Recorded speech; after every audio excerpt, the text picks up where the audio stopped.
আমি মনোকে রেখে যাচ্ছি। আমি একটুখানি কাশীপুরে যাচ্ছি, বাগবাজার কাশীপুরে ঠাকুরকে দর্শন করতে যাচ্ছি। আর মনোরানী আমি কাপড় পরেছি, মনোরানীর কি রাগ, কি রাগ, কি রাগ। হ্যাঁ, ওই শালের ওপর শুয়ে পড়েছে, দেখো কাণ্ড। হ্যাঁ, দাদা শালের ওপর শুয়ে পড়েছে। আমি যাচ্ছি বা, তাই তো মা? হ্যাঁ মনে যাচ্ছি। খাবি না কি আর একটু খালি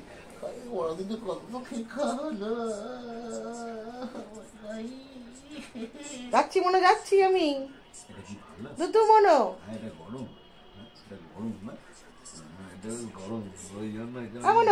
আমি যাচ্ছি মা গো, ঠাকুরকে দর্শন করতে যাচ্ছি মা। হ্যাঁ আমি যাচ্ছি, হ্যাঁ আমি যাচ্ছি। হ্যাঁ তুমি থাকো, দাদার সঙ্গে থাকো। দাদা তুমি থাকো, দুষ্টু করো না মা। হ্যাঁ নিচে যাবে। এটা দে, এটা দে, এটা দে, এটা দে। দেখো এইটা এইটা পড়ে গেল। এটা দে। ঠিক আছে আমি যাই এবার। এটা দে। কি সুন্দর লাগছে, দারুণ লাগছে। যাচ্ছি একটু বাগবাজার মায়ের বাড়ি, মায়ের বাড়ি হয়ে কাশীপুর যাব। কাশীপুর যাব, ঠাকুরের কাছে যাব। হ্যাঁ দুখানা দেবেন, আমার দুখানা দেবেন।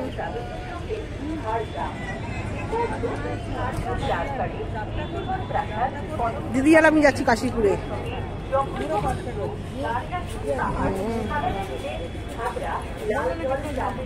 একটু ঝালমুড়ি খাবো, একটুখানি ঝালমুড়ি খাবো।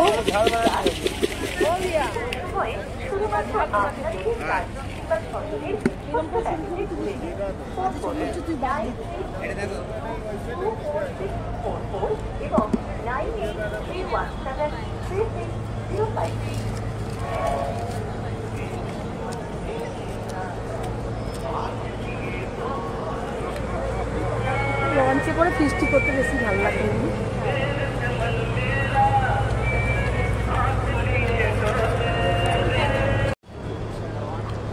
যাচ্ছি, যাবো এবার। যে চলে এসেছি, লঞ্চ গাড়ি চলে এসেছি, বাগবাজার যাবো।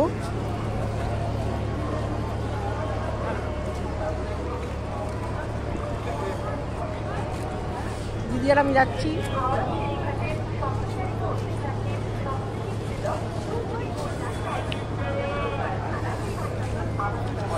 ঝালমুড়ি খেয়েছি তো ঝাল লাগছে।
জানুয়ারির ঘটনাটিকে স্মরণ করে ভারী সুন্দর একটি নিবন্ধ পেশ করেছিল। সেখানে নিবন্ধকার লিখছেন যে আগে পর্যন্ত আমরা সকলে 1 জানুয়ারিকে ইংরেজি নববর্ষে তথা রাজ দিবসের উৎসব বলে মনে করতাম, কিন্তু ঠাকুরের এই কল্পতরু হওয়ার ঘটনার পর থেকে সেটি অন্য উৎসবে পরিণত হয়েছে। খুব সুন্দর লিখছেন সেই নিবন্ধকার শেষে, অভয় দাতা দীননাথের এই আশীর্বাদ চিরকাল ফলবতী থাকবে। আজকের দিনে দাঁড়িয়ে নিবন্ধকারের এই উক্তিটি আমরা মর্মে মর্মে অনুভব করি। বস্তুত অন্তলীলা পর্যায়ে এই কল্পতরু দিবস বা আত্মপ্রকাশে অভয় প্রদানের যে দিন, সেই দিন থেকেই শ্রী শ্রী ঠাকুরের এই যে স্বরূপ প্রকাশের ঘটনাবলী একটির পর একটি ঘটতে শুরু করে এবং ভাবি শ্রীরামকৃষ্ণ সংঘ এইখানেই নির্মিত হয়। নিজেই তিনি একসময় বলেছিলেন দক্ষিণেশ্বরে যে তার কাছে যারা আসছে তাদের কাজ হবে তিনি কে, অর্থাৎ শ্রীরামকৃষ্ণকে সেটা বোঝা, তার সম্বন্ধে তাদের যে সম্বন্ধ সেটিকেও বোঝার চেষ্টা। অন্তলীলা পর্বে এই যে বোঝার চেষ্টা, বোঝানোর চেষ্টা, এছাড়াও আমরা এই দক্ষিণেশ্বর পর্বে আরো কয়েকটি ঘটনা দেখি যাতে মা বুঝতে পারছিলেন ঠাকুরের সম্বন্ধে যে বিবেক, সেই বিবেক সত্যি হতে চলেছে। আমরা জানি সবাই যে ঠাকুরের আরোগ্য লাভের জন্য মা তারকেশ্বরীকে হত্যা দিয়েছিলেন, কিন্তু সেখানে হত্যা দিয়ে পড়ে থাকা সত্ত্বেও কিছু হলো না, উপবাস করে আছেন, শরীর দুর্বল হয়ে গেছে।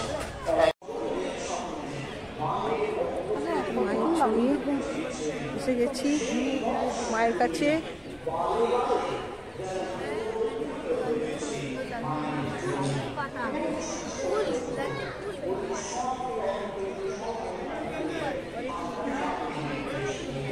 তুমি কি জানেন কি ব্যাপার মা?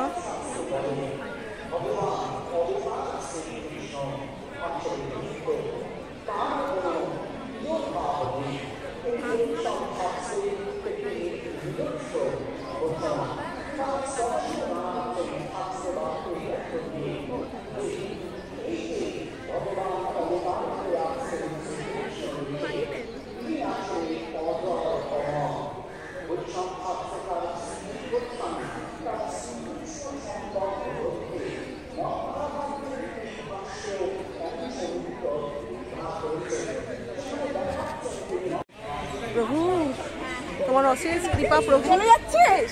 দাঁড়া এক সেকেন্ডে, চলে যাচ্ছিস তোরা? আয় না একটা ফটো তুলি। আয় না, দাঁড়া দাঁড়া দাঁড়া, হ্যাঁ দাঁড়া, নিজেটাকে ফোন করি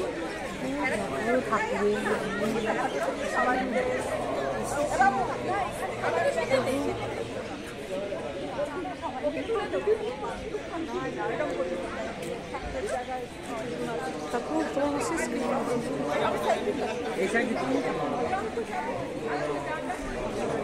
ঠাকুর তো বিশ্ববাসী, ঠাকুর তো দেখছি মানাদি করেছি।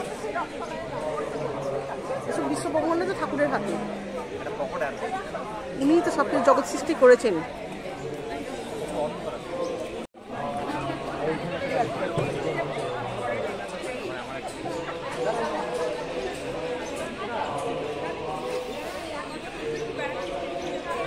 হ্যালো, হ্যাঁ বাসন তোমার জল ঘাটতে হবে না। আমি ঠাকুর বাড়িতে দাঁড়িয়ে আছি যেন উনি যেখানে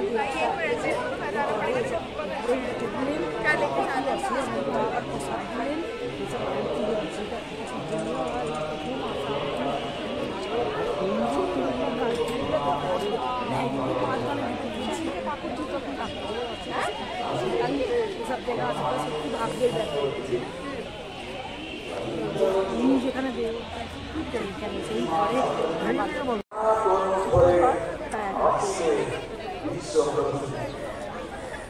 জয় ঠাকুর জয়।